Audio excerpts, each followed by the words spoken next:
Assalamualaikum warahmatullahi wabarakatuh.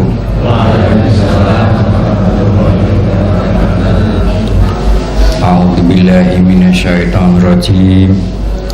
Bismillahirrahmanirrahim. Qul huwallahu ahad, Allahu samad, lam yalid wa lam yulad wa lam yakul lahu kufuwan ahad. Allahumma sholli ala Muhammad wa ala ali sayyidina Muhammad. Shadaqallahul adzim. Para jamaah sekalian, baik yang hadir maupun yang mengikuti dari rumah, yang sangat kami hormati, yang sangat kami muliakan, juga yang dirahmati Allah Subhanahu wa ta'ala. Alhamdulillahirabbil alamin. Pada kesempatan kali ini kita masih bisa melaksanakan, menunaikan salat tarawih berjamaah dalam keadaan sehat walafiat. Pada kesempatan kali ini saya ingin menjelaskan atau memberikan sedikit keterangan yang mengenai bacaan di dalam kitab suci Al-Quran. Banyak sekali riwayat pada zamannya Rasulullah SAW ketika berjalan dengan para jamaah, di situ mendapati satu makam. Kemudian Kanjeng Nabi mengajak berhenti. Begitu berhenti, Kanjeng Nabi memetik daun, ya. Kemudian ditaruh di atas makam yang baru tadi, dan Kanjeng Nabi sangat jelas membaca surat Fatihah. Itu mendoakan ahli kubur dengan membaca surat Fatihah. Kemudian di lain lagi ada keterangan ada anak sakit, tubuhnya panas yang tidak bisa turun panas terus. Kesempatan pada saat itu sedang Kanjeng Nabi sedang bersilaturahim, berkunjung ke rumah tersebut. Nah, kemudian Kanjeng Nabi juga demikian, memegang kening anak kecil tersebut sambil membaca surat Fatihah. Setelah itu pelan-pelan turun panasnya, kemudian membaik gitu. Dan masih banyak lagi yang mengenai tentang surat Fatihah ini. Para jemaah yang sangat kami muliakan, kami hormati, dan yang dirahmati Allah Subhanahu wa ta'ala, bacaan Fatihah sangat sederhana, ya seperti itu bacaannya. Cuma rinciannya begini, para jemaah sekalian. Yang namanya titik, tapi titik ini tidak dilihat dari arah Sidratul Muntaha, tapi dilihat dari arah bumi. Titik gitu. Lah titik tadi turun menjadi bak.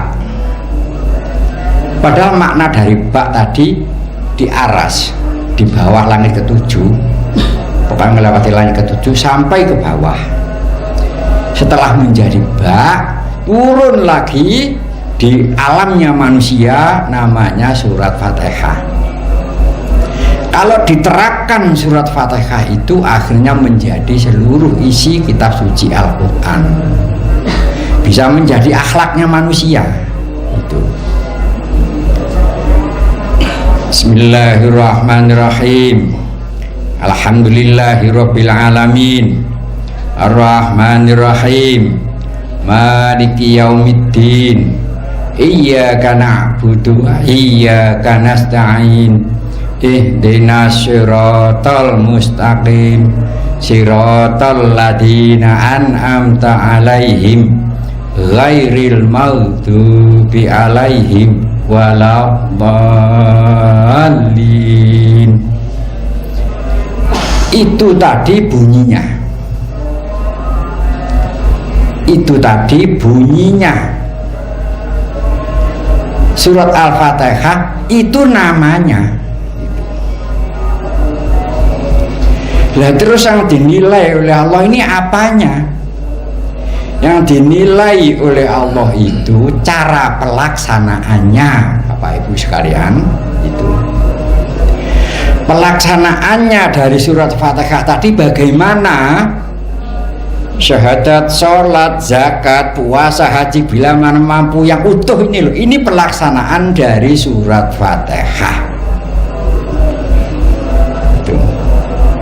Kalau itu kita laksanakan, tidak hanya kita hafalkan dan kita baca berulang-ulang, tapi kita tidak tahu hakikat dari bacaan itu tadi, maka sia-sialah apa yang kita upayakan. Nah, kalau yang syariat Islam tadi sudah kita lakukan, sudah kita laksanakan tanpa ada sedikit pun keraguan, niscaya pelan-pelan lambat laun kita memahami sedikit banyak isi kitab suci Al-Quran atau menjadi akhlak manusia itu. Tanpa melaksanakan itu mustahil lah, urutannya jelas tadi. Dari titik turun menjadi bak, turun menjadi surat Al-Fatihah, diurai lagi menjadi seluruh isi kitab suci Al-Quran itu. Jadi itu tidak main-main, bukan hanya pembicaraan itu. Kenapa dari dulu mulai ketemu saya kok tidak pernah bicara lain kecuali jalan yang lurus itu ialah 2 kalimat syahadat, dirikan sholat, tunaikan zakat, puasa di bulan suci Ramadan, pergi haji bila mana mampu. Itu tak akan mungkin ganti saya, tidak akan mungkin. Perlu Anda ketahui bahwa syariat Islam tadi jauh lebih mahal dari nyawa saya. Nyawa saya tidak ada apa-apanya dibanding jalan yang lurus tadi. Jadi kita harus tahu bobotnya apa yang kita jalani ini gitu. Agar kita tidak asal ngomong aja gitu. Firman Allah itu bahasa kiasan, bahasa perumpamaan gitu. Tanpa lewat jalan yang lurus tadi takkan mungkin tahu. Firman Allah itu tidak akan mungkin paham.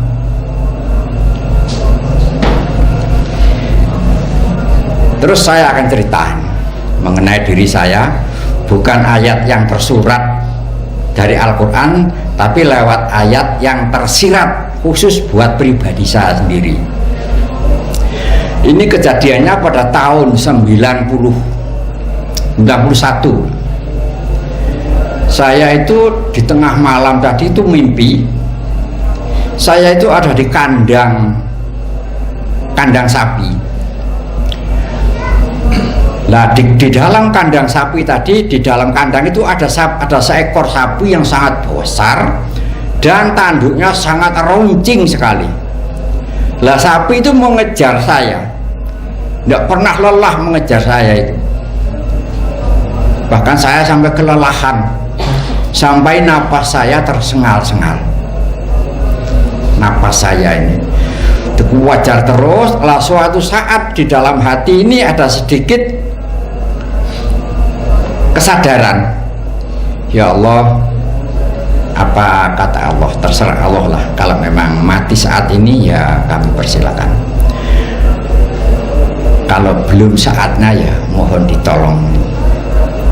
Akhirnya sapi itu persis mengarah ke pusar saya, tanduknya yang sangat runcing itu mengarah sambil lari kencang. Setelah dekat itu saya kok bisa miring di kandang sapi itu, bisa keluar saya, sehingga tidak bisa terkena tanduk sapi tadi.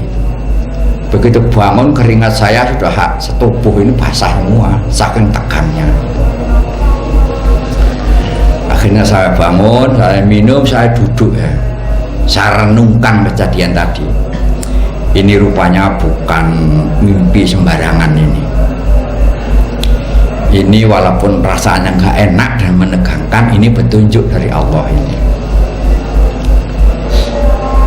Pada saat itu saya memang dikejar-kejar hutang. Saya punya hutang di bank. Lah saya nggak bisa nyicil, nggak bisa mengembalikan karena uang itu tak buat mengobatkan istri saya yang sedang sakit. Lah saya hampir tiap hari didatangi pegawai bank, pakai jaket hitam, bawa sepeda motor CG yang besar itu, pendelik sambil marah-marah tuh tiap hari. Bayangkan saya dikejar seperti itu. Terus saya pikir, saya renungkan, ini harus tak kembalikan kepada Allah. Saya hanya usaha, hanya sekedar ikhtiar, tapi bisa bayar apa tidak terserah Allah. Kemudian begitu datang pegawainya, tak panggil, suruh duduk. Mas, uangnya BRI itu uang sampean apa uangnya pemerintah? Uangnya pemerintah. Lah iya, sama kan ikut punya kan. Lain ikut punya, lain jangan begitu sampean, yang baik. Waduh, kamu lo duit nih ya. Akhirnya orangnya agak kendor. Udah, sekarang begini, kepala sampean, pimpinan sampean yang katanya kejam itu suruh ke sini. Nanti tak temui. Oh baik, langsung pulang. Langsung bilang sama kepalanya, ini Bank BRI Pakistan. Akhirnya sebentar lagi datang kepalanya itu. Wah, tambah sangar ternyata. Ya gitu, saya bilang gitu. Kita sama-sama tidak ikut punya uang ini. Sekarang gini, mari kita ajak ke kamar saya agar sampean tahu kenapa saya ini kok lambat membayar. Kita ajak ke kamar.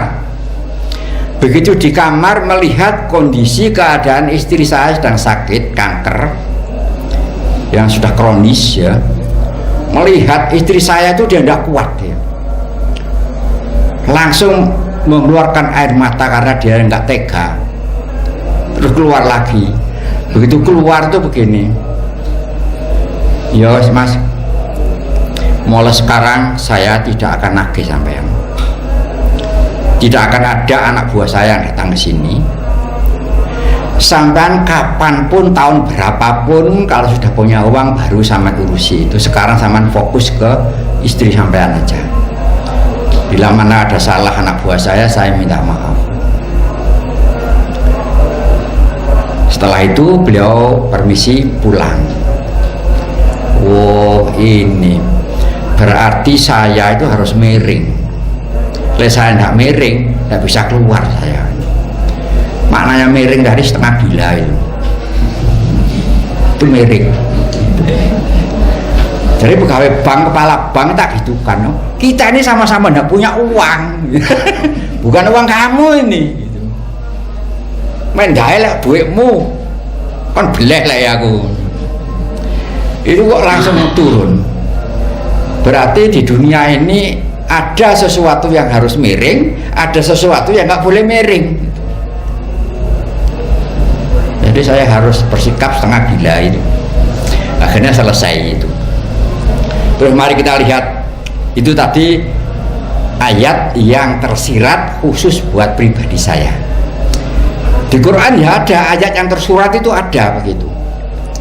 Pada zamannya Nabiullah Musa alaihissalam itu sudah berjuang, sudah mengalahkan Fir'aun, sudah nyebrang, sudah kondisi aman. Kemudian Nabi Musa ini pamit dengan seluruh pengikutnya itu mau pergi ke puncak gunung. Tolong kamu jaga ini, saudara-saudara ini, saya mau ke puncak gunung. Akhirnya Nabi Musa berangkat ke puncak gunung. Ditinggal ke puncak gunung sebentar, pengikutnya tadi itu sudah tidak menyembah Allah, sudah tidak menyembah sapi. Sapi terbuat dari patung emas itu disembah dengan semua itu tadi. Baru saja belum hangat Nabi Musa itu berangkat. Itu. Lah itu tadi maknanya ya gitu. Habis ditinggal sebentar sama Nabi Musa, ibadahnya langsung ganti karena rezeki, karena uang tadi loh. Jadi orang yang rajin ibadah tapi karena uang, ya itulah nyembah sapi. Itu. Ya karena Al-Quran itu bahasanya bahasa perumpamaan, sementara orang ini nggak tahu bahasa perumpamaan, bahasa kias itu nggak tahu, sehingga merasa bener aja. Kalau soal uang sama rajin kerja, ikhtiar lah. Soal pendapatan itu urusan Allah, kan Allah yang menentukan. Jadi kita harus bisa membedakan ayat yang tersurat ini buat semua manusia, khususnya orang Islam. Kalau yang buat pribadi tadi namanya ayat yang tersirat, khusus pribadi saya sendiri tadi itu. Yang lain-lain tidak boleh miring, biar saya tak miring sendiri. Nyatanya selesai setelah saya renungi, saya pahami kejadian tadi itu. Berarti makna sapi yang pada riwayat Nabi Musa tadi itu peringatan bagi semua umat Islam, janganlah ibadah karena harta gitu. Karena rezeki tadi loh, itu urusan Allah, percayakanlah kepada Allah, pasti dibagai, tidak bisa enggak, itu pasti dapat. Masa kita nggak percaya sih kalau Allah ini maha memberi gitu. Ibadahlah karena Allah, laksanakanlah Fatihah yang tiap hari kita baca itu. Anda tahu nggak bahwa sholat itu tidaklah sah sebelum membaca surat Fatihah. Jadi kita harus tahu, harus memahami status dari surat Fatihah. Mau cocok ya enak, anak TK sudah bisa baca ya. Sekalian artinya juga hafal. Pelaksanaan dari surat Fatihah itulah yang harus kita jalani, harus kita laksanakan gitu. Sehingga lambat laun pelan tapi pasti kita akan bisa memahami apa yang dimaksud di dalam kitab suci Al-Quran.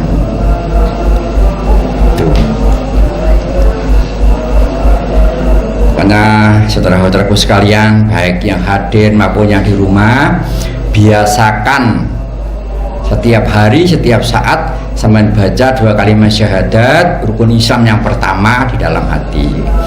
Kalau itu Anda lakukan selalu, di dalam rohani Anda itu seperti Nabi Musa selalu memegang tongkat. Itu. Jadi tongkatnya Nabi Musa itu suatu perumpamaan, suatu kiasan. Bacalah selalu, asal bacanya karena Allah itu. Pada saat itu sudah dibuktikan berbagai macam tukang sihir, berbagai macam ilmu nujum yang dipertemukan dengan Nabi Musa, semuanya kalah. Semuanya kalah.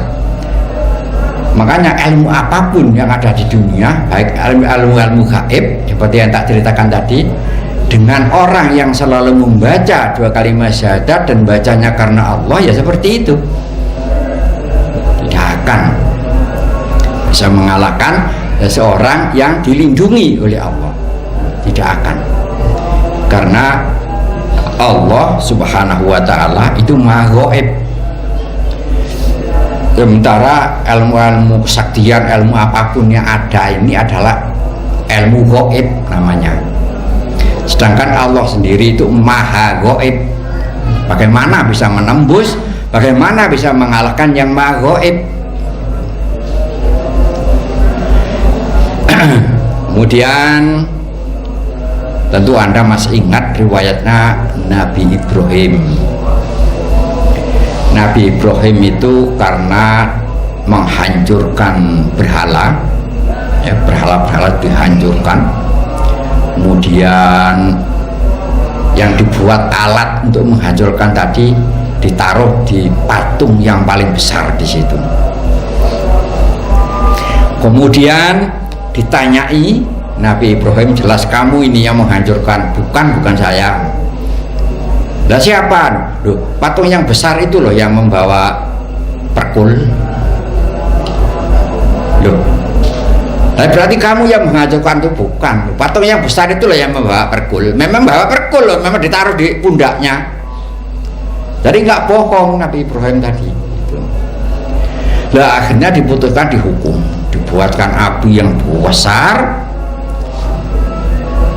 persiapan untuk membakar Nabiullah Ibrahim alaihissalam, kemudian dilemparkan ke dalam api yang menyala-nyala tadi.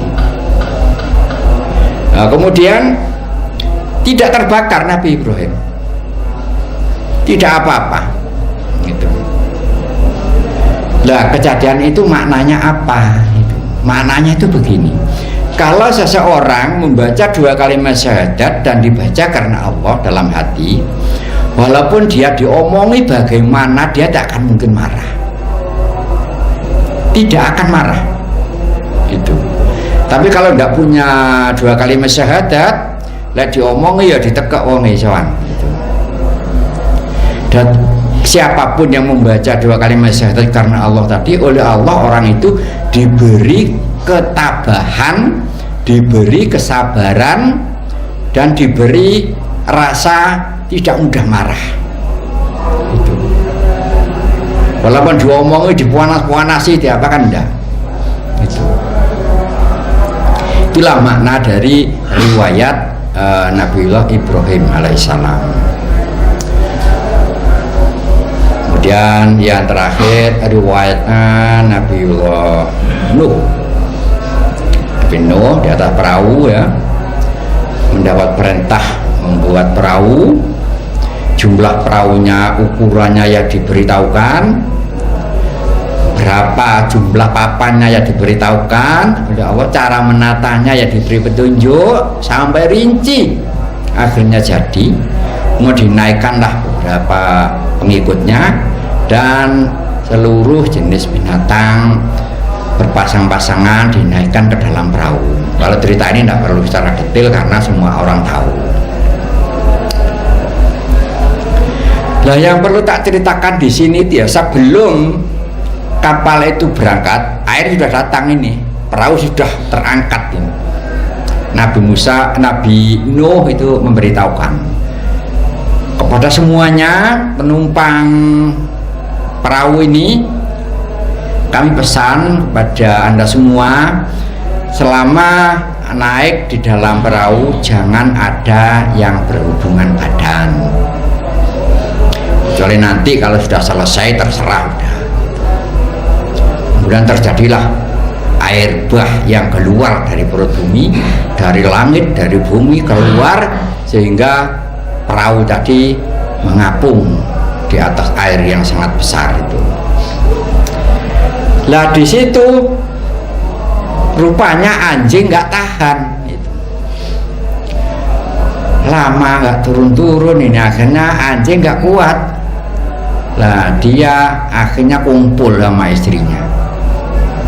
Anjing itu nggak kuat, akhirnya kumpul. Lah yang namanya kucing tahu, kucing langsung lapor ke Nabi Nuh tadi. Anjing Nabi, saya mau laporan. Ini bagaimana anjing ini sudah dipesan begitu, ini tetap seperti itu. Akhirnya dipanggil anjing tadi, ya mengakui anjing tadi memang begitu. Nah, setelah air mau mendarat, sudah mendarat perahu tadi, ganti si kucing yang teriak-teriak sampai sak perahu tuh dengar apa kucing ini. Ketika dilihat ya kucing itu yang teriak-teriak itu, yang kumpul itu.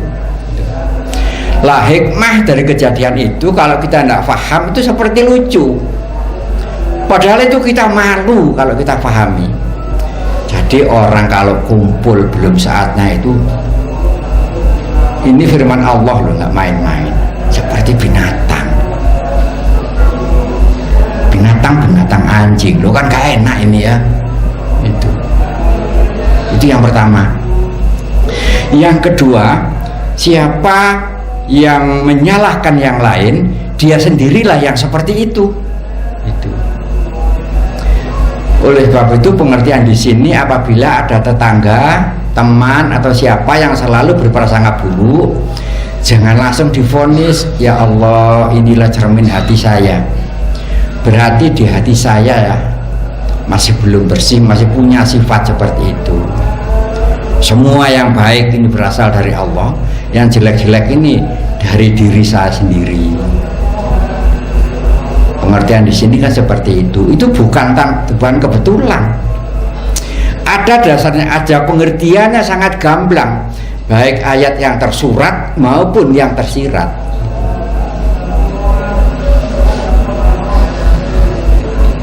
Jadi kita suci Al-Quran itu firman Allah, bahasanya bahasa kias, bahasa perumpamaan. Itu.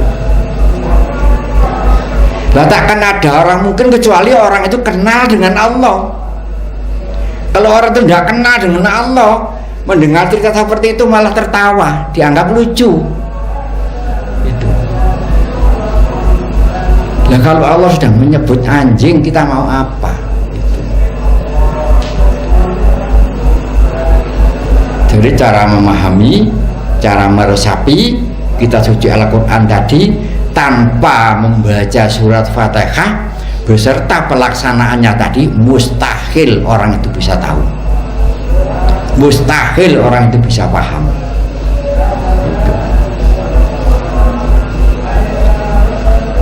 Jadi untuk bisa memahami ayat-ayat yang tersurat di dalam kitab suci Al-Quran harus melaksanakan surat Fatihah dulu. Ya dibaca, ya difahami, ya diterapkan, ya dijalani. Gitu. Apalagi keterangan lain ya. Barang siapa yang membaca surat Ikhlas 3 kali, niscaya orang itu sama dengan membaca kitab suci Al-Quran. Itu ya bahasa kiasan aja, bukan baca 3 kali kemudian pahalanya 1 baca Quran, tidak begitu. Qul huwallahu ahad Allahu somad lam yalid wa lam yulad wa lam yakul lahu kufuwan ahad. Itu bunyinya, saudara-saudaraku, bunyinya begitu. Surat Ikhlas, loh itu namanya surat Ikhlas. Pelaksanaannya itu loh yang dinilai oleh Allah tadi. Pelaksanaannya itu hampir sama dengan yang kemarin tak jelaskan huruf ya itu. Itu huruf sa yang ada titik 3. Orang itu selalu menerima, mensyukuri berapa rezekinya, diterima dan disyukuri. Itu yang kedua, menerima ya mensyukuri siapa istrinya. Yang ketiga berapa anak-anak itu. Jadi 3 ketentuan tadi itu harus terima. Itu pelaksanaan surat Ikhlas itu, dan itu tidak bisa kita lepas tiap hari begitu. Itulah pelaksanaan dari surat Ikhlas itu. Kalau surat Fatihah ya yang kita jalani tadi, syahadat, sholat, zakat, puasa, haji bila mana mampu. Itu pelaksanaan dari surat Fatihah. Harus diulang-ulang ini agar semakin gamblang, semakin jelas itu. Kalau orang baca tok ya enak, baca aja. Itu. Pelaksanaannya itu yang dinilai, yang dilihat oleh Allah. Tetapi kita bersyukur kepada Allah karena Allah itu Maha Pengampun, sehingga selama orang itu pernah bersyahadat, selama orang itu menjadi Islam, maka orang itu masih diberi kesempatan dapat ampunan, kemudian sampailah ke surganya Allah Subhanahu wa Ta'ala.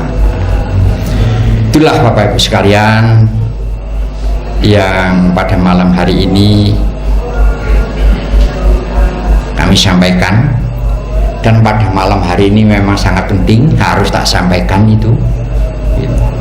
agar Anda semua semakin terbuka, semakin gamblang, semakin jelas. Itu. Kami akhiri. Assalamualaikum warahmatullahi wabarakatuh.